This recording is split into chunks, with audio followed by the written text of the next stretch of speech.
ಎಲ್ಲದಕ್ಕೂ ಕೂಡ ನಾನು ಹೋಗಿದ್ದೆ. ಕಾಂಗ್ರೆಸ್ ಪಕ್ಷದ ಕಿಸಾನ್ ರ್ಯಾಲಿಗಳಿರ್ಬೋದು, ACC ಕನ್ವೆನ್ಷನ್ಗಳಿರ್ಬೋದು, ಎಲ್ಲದಕ್ಕೂ ಕೂಡ ಭಾಗಿಯಾಗಿದೆ. ನನಗೆ ಪ್ರಜ್ಞೆ ಬಂದಾಗಿಂದ ಕೂಡ ಕಾಂಗ್ರೆಸ್ ಪಕ್ಷದಲ್ಲಿಂದ ಇವತ್ತವರೆಗೂ ಕೂಡ ನಾನು ಕಾಂಗ್ರೆಸ್ ಪಕ್ಷವನ್ನು ಬಿಟ್ಟಿಲ್ಲ. ಕಾಂಗ್ರೆಸ್ ಪಕ್ಷದಲ್ಲೇ ಕೆಲಸ ಮಾಡ್ತಾ ಇದ್ದೇನೆ.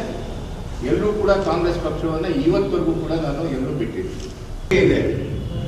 ಕಾಂಗ್ರೆಸ್ ಪಕ್ಷದಲ್ಲಿ ಏನು ಬೇಕಾದರೂ ಆಗ್ಬೋದು. ಕಾಂಗ್ರೆಸ್ ಪಕ್ಷದಲ್ಲಿ ಇವತ್ತು ಹಿಂಗೆ ಆಗ್ತದೆ ಹಂಗೆ ಆಗ್ತದೆ ಅಂತಲೂ ಇಲ್ಲ. ಏನು ಬೇಕಾದರೂ ಆಗ್ಬೋದು. ನಿಜವಾದಂಥ ಒಂದು ನಿರ್ಣಯ ತಗೊಂಡು ಒಬ್ಬ ನಿಷ್ಠಾವಂತ ಕಾಂಗ್ರೆಸ್ ಕಾರ್ಯಕರ್ತರಿಗೂ ಕೂಡ ಟಿಕೆಟ್ ಸಿಕ್ಕಿರುವಂಥ ಉದಾಹರಣೆಗಳು ಇದೆ, ಸಿಗ್ಬೋದು. JDS ಇದೆ, ಸೊ ಮಾಡಿದ್ವಲ್ಲ ನಾವು. ಸರ್, ಎಲ್ಲೋ ಒಂದು ಕಡೆ ಸಂಪಂಗಿ ಅವರು ಹೇಳೋ ಪ್ರಕಾರ ಕಾಂಗ್ರೆಸ್ ನಲ್ಲಿ 3% ಅನ್ಯಾಯ ಆಗಿದೆ, ಅದನ್ನ ಮಾಡ್ತಾ ಇದೆ ಕಾಂಗ್ರೆಸ್ ಪಕ್ಷ.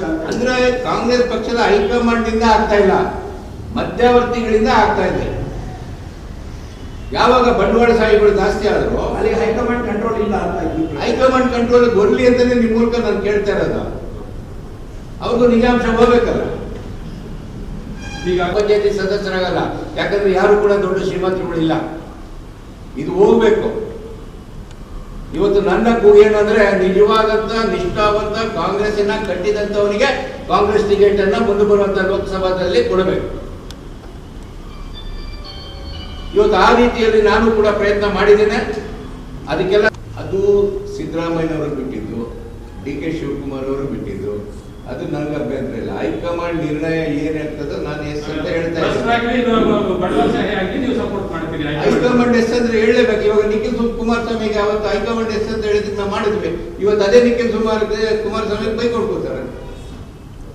ಏನು ಮಾಡೋಕ್ಕಾಗಲ್ಲ. ಈಗ ಹೈಕಮಾಂಡ್ ಏನಾದ್ರೂ ಇದೇ ಮಾಡಬೇಕು ಅಂದ್ರೆ ಎಸ್ ನಾವು ಈ ಮುಂಚೆ ಹೇಳಿದ್ರಲ್ಲ ಸರ್, ಯಾರೋ ಬೇರೆಯವರು